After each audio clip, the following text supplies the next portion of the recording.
What's going on, everybody? Welcome back to another video. Today I want to talk about inflation-proof money, essential jobs, recession-proof investments, and borderline invincible side hustles. But really quick, just in case you're new, make sure to subscribe for daily videos. Also subscribe to my second channel, which is my backup channel for exclusive weekly content. Brand new video over there. Go check it out. The link will be in the description. Trying to hit 1,000 subscribers. And if you want to get some DYDSS merchandise to help support the channel, I'd really appreciate that. Got a bunch of different products, many of which are precious metal themed, and some of which are helping us raise funds and awareness for different charity organizations. Any and all merchandise can be found by clicking the first link in the description section down below. Thank you in advance. It's more than appreciated. But today I want to talk about silver and also gold, obviously. They oftentimes go hand in hand. Precious metals. Everything that you see in front of me right now, we got a ton of different coins. We got some rounds. We got a couple bars even. We got some sunshine bars here at the top. We got one silver American flag bar because I am blessed and fortunate enough to live in America. So I wanted to get myself that bar. Got the coin bar, got some maple leaves, got some miscellaneous coins. We got some 90% junk constitutional silver at the very bottom, and of course, the beautiful American Silver Eagle. My very favorite pure silver coin. So the reason I have all of this in front of me is because this is just some of the silver that I keep on hand so that I can make videos with it. But I wanted to talk about something a little bit different today. Obviously, I talk about silver practically every day, but I received a comment not too long ago, less than a week ago, and it said something along the lines of how silver is inflation proof. And I said, yes, inflation proof money, that I take currency and convert into actual money. And that comment really got me to thinking. For the last couple of days, I've been thinking long and hard about this. I've been thinking, and I kind of wanted to spend today's video just thinking out loud. It's not anything scripted. My videos are never scripted.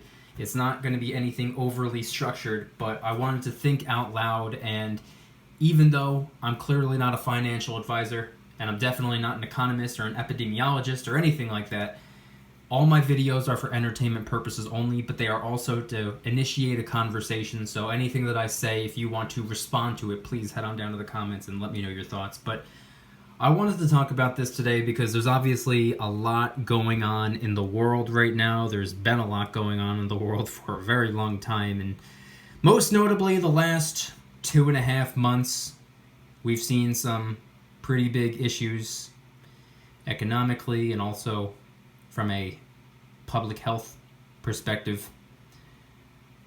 Haven't heard a word about the global health crisis, the pandemic, the last couple of days. It seems to have been replaced by a different issue. And I'm going to keep my opinions to myself for obvious reasons, because opinions don't really matter, especially when the facts are on the table. And what are on the table right now? Some silver. Fact of the matter is, silver is inflation-proof money. Silver has been money for thousands and thousands and thousands of years, long before the dollar. How old is the dollar? Like 150 years old or something like that? It's only been around since, I believe, the 1860s, I want to say. It's not money. The dollar bill is not money. It was originally and initially designed to be an IOU. And it's actually pretty interesting because something that I discovered less than 2.5 years ago is that I can take those paper fiat currency glorified IOU dollars and convert them into actual money. And this actual money that I have sitting in front of me, its main purpose is to act as a hedge against inflation and to preserve my wealth for the long term. This is not a method of making money. Everything that I have sitting here in front of me, this is not an investment. Now, I said at the very beginning that I think recession-proof investments are a pretty good idea. That's not what I'm talking about in regards to silver. By that, I'm talking about actual investments. There's a lot of different type of investments you could make.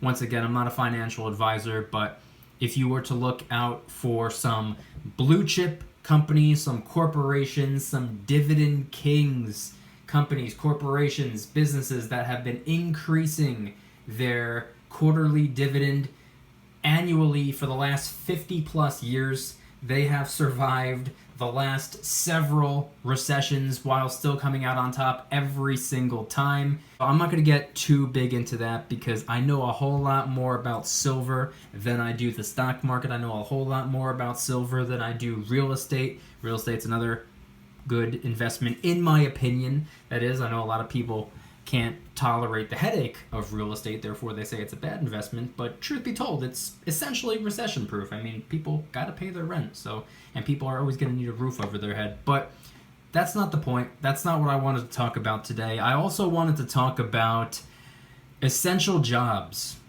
essential workers, essential businesses, essential retailers, because evidently, something that I think a lot of us learned this year, there's a whole lot of us that are not considered essential. Never in a million years did I think that every single one of my teachers that I had growing up, kindergarten through senior year of high school, every single one of them, assuming that they're not retired, some of them I'm sure are retired at this point, but all of them that are still working, they're not currently working at this very specific time.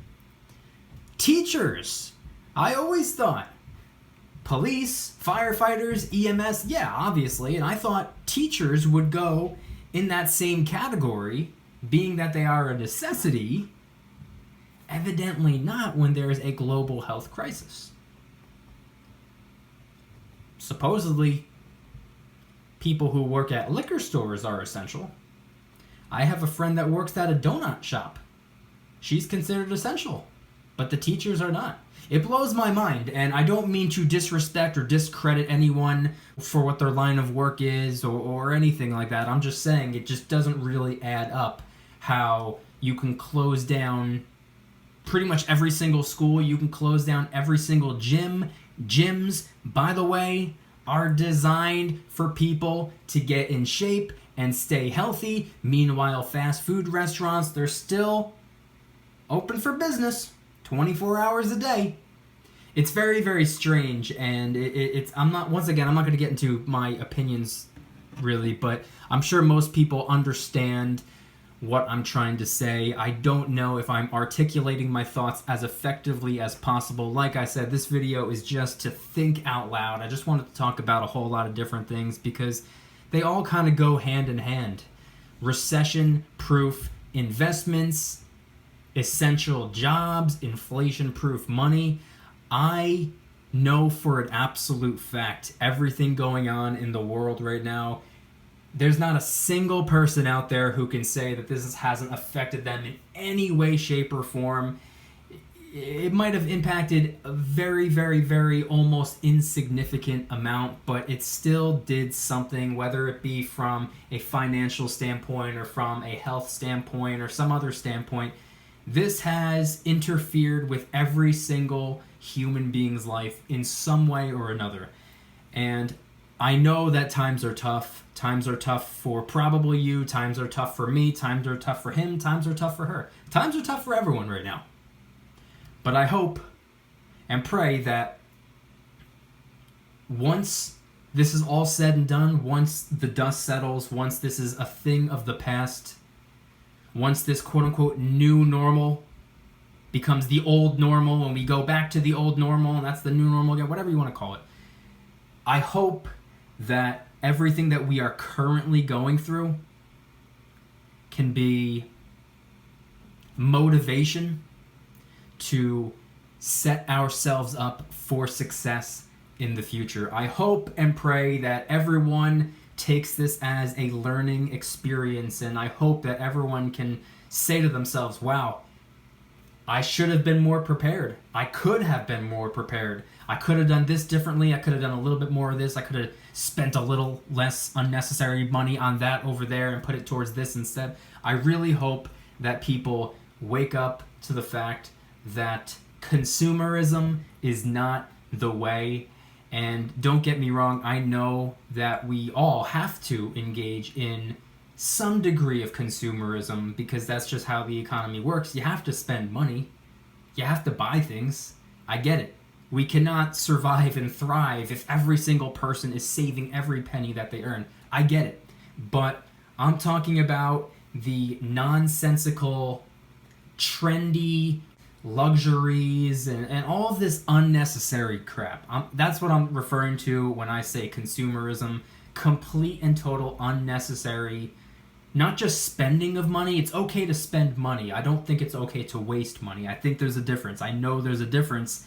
I learned that there's a difference. Now, I've never been really all that much of a spender. I've always been very good at saving money ever since I was a little kid. I remember being a kid, and if there was something that I was so desperate to get, whether it was a new skateboard or a video game or something, if there's something that I really, really wanted, and I spent weeks or months saving up for it, and I was finally able to get it, family member takes me to the store, I have the thing in my hand, we're waiting in line, I would feel a little bit guilty, even when I was 8, 9, 10 years old, because I didn't want to part ways with the money, or the currency, I should say. I didn't want to spend. I didn't want it to go away. I knew that even though it's something that I really, really wanted, or something that I guess you can say that I needed, I really didn't want to do it. I didn't want to trade those dollars for whatever it is that I wanted to get. Now, even though I've always been fairly decent at saving money, I know there's a lot of people who struggle with that for whatever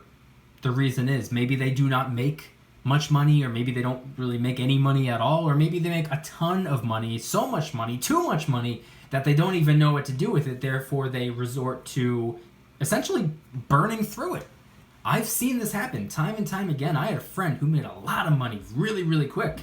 He had, I think, a year and a half from just being a random college kid to making, I believe it was $125,000 a year. And he got from point A to point B in a year and a half.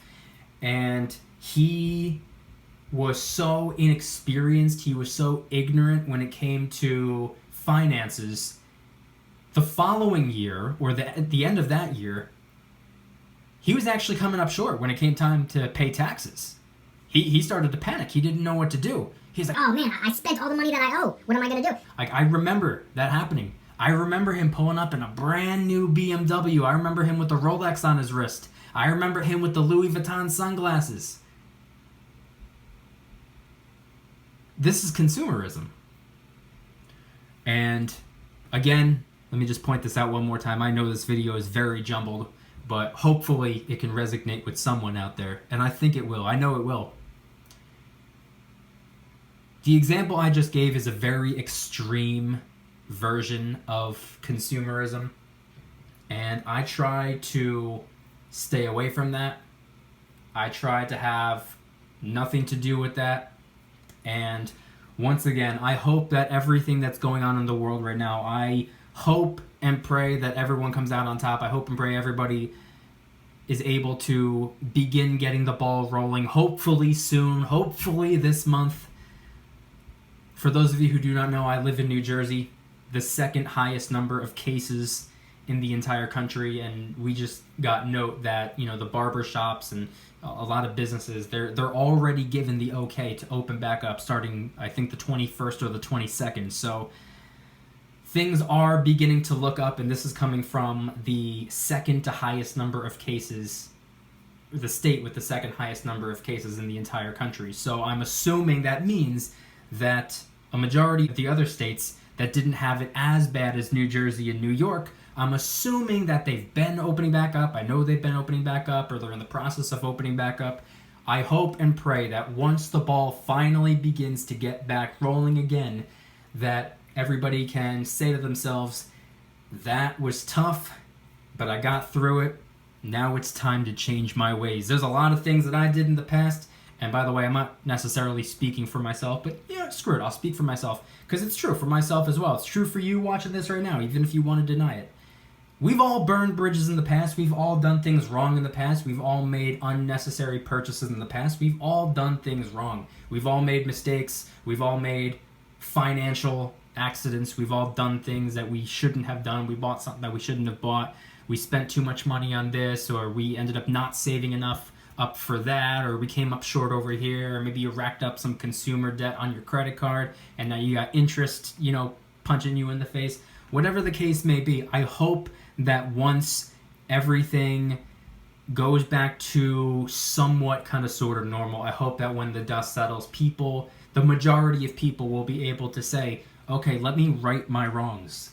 Let me undo everything that I did, or redo things in a more productive manner. Let me get this debt paid off.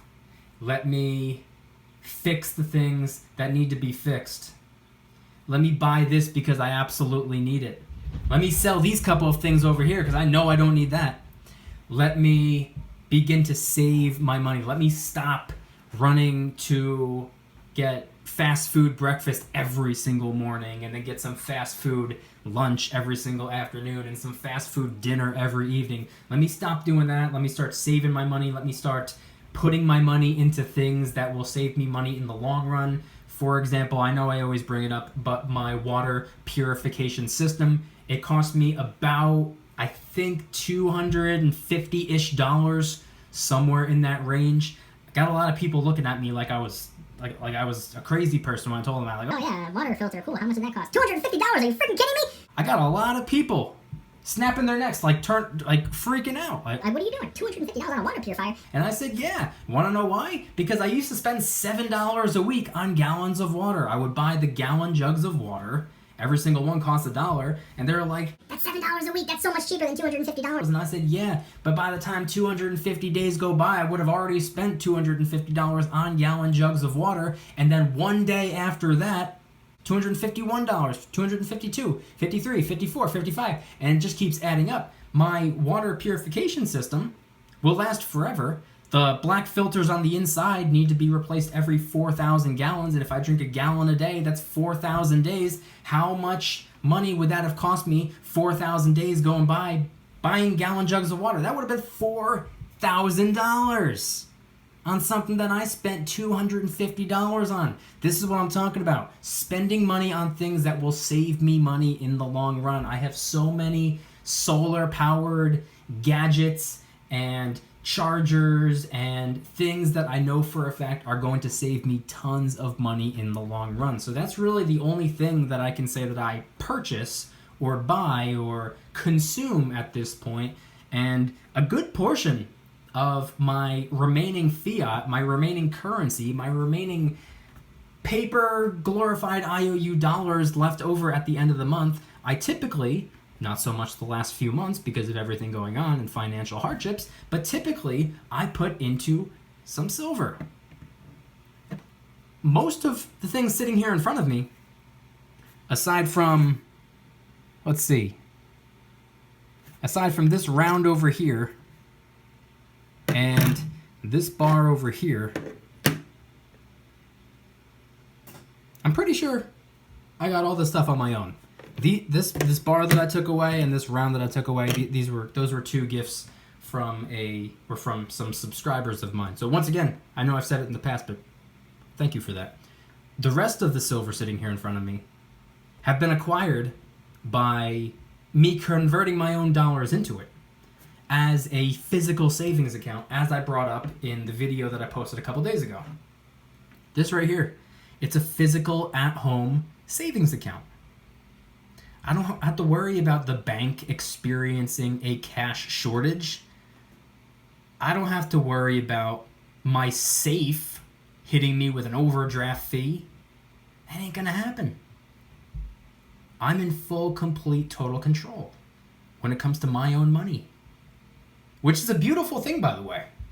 I know I get a lot of comments from a lot of different people being like, oh, you're such a young guy. Like, yeah, I know that. I understand it. I own it. I'm a young guy. I'm a millennial. millennials have this stereotype, and trust me, stereotypes exist for a reason. There's a lot of stupid millennials out there, let me tell you. But here's the thing. I guess you can say that I woke up early. I guess you can say I figured things out earlier in life than probably most other people. I mean, I'm like the youngest one in my family, aside from my cousin. All of my other family members are older than me. None of them have a clue of what's going on in the world. None of them have a clue about anything. So it's not like my family taught me any of this stuff. Most of the things that I've learned are due to me doing my own research and a lot of trial and error. Trust me, there's been a lot of errors. There's been a lot of tribulations. There have been a lot of mistakes I've made in the process. But guess what? I'd rather make a mistake than be too afraid to make one. So with all that being said, those are really my thoughts on essential businesses and inflation-proof money and recession-proof investments and just saving money for the long term and just trying to escape the whole consumerism mentality. Gotta spend. I gotta have both hands free so I can buy things. So I can have my cash in this hand, my credit card in this hand, and I want to exchange both of these things for just stuff. That's not something that I want to participate in. That's not something that I want to promote. That's not something that I want to encourage, and that's not something that I think is even remotely intelligent in any way, shape, or form. So once again, I'll say it one last time. I know this video was extremely jumbled, but hopefully someone out there was able to benefit in some way, shape, or form, whether it just gave you something to watch for 20-something minutes, took your mind off stuff and distracted you from all the nonsense going out in the world, or entertained you in some way, or maybe it informed you or educated you in some way, or maybe you learned something. Maybe you're able to leave a comment down in the comment section. Maybe there's something that I missed or something that I got wrong, and then you can inform me. Please educate me. I want to become as educated as I possibly get. I try to push and practice the mentality where it's learn from those who are willing to teach and teach those who are willing to learn. I think that's the only way. And if you're going to take anything from this video, take that sentence right there. Teach those who are willing to learn and learn from those who are willing to teach, or at least be open and willing to do that. If you guys enjoyed today's video, please hit that like button. If you guys like me, make sure to subscribe. New videos every single day, 365 days a year. Also subscribe to my second channel, which is my backup channel for exclusive weekly content. Brand new video over there. Go check it out. The link will be in the description. Trying really hard to hit 1,000 subscribers. So help us out. And if you want to help support the channel in the biggest possible way by supporting a small business, please consider getting yourself some DYDSS merchandise. Of course, we have some precious metal themed t-shirts and hoodies, which are up for grabs, along with the 3 brand new designs, a 3/9's fine, 4/9's fine, and 90% t-shirt and hoodie available in black, white, gray, red, blue, and pink. And of course, we have a ton of other products, t-shirts, hoodies, even stickers, and many of which are raising funds and awareness for different charity organizations, such as the DYDSS Military Tee, which is helping us raise funds and awareness for Military with PTSD Inc., a nonprofit actively working to help improve the lives of our veterans. Any and all merchandise can be found by clicking the first link in the description section down below. Thank you in advance. It's more than appreciated. And once again, please head on down to the comments and let me know, what are your thoughts on silver being inflation-proof money? What do you think of silver? What do you view silver as? Do you see it as a hedge against inflation? Do you see it as a physical at-home savings account? Do you see it as wealth preservation? Or are you simply stacking silver just because you're a coin collector? Or maybe there's a different reason. Maybe you have a reason to stack silver and gold that has nothing to do with what I mentioned in today's video. Let me know in the comments section down below. Anything and everything related to essential businesses, recession-proof investments, inflation-proof money, and really anything that has to do with that. Let me know in the comments. Thank you guys so much for watching. I'll see you tomorrow. And remember, don't you dare stop smiling. Peace.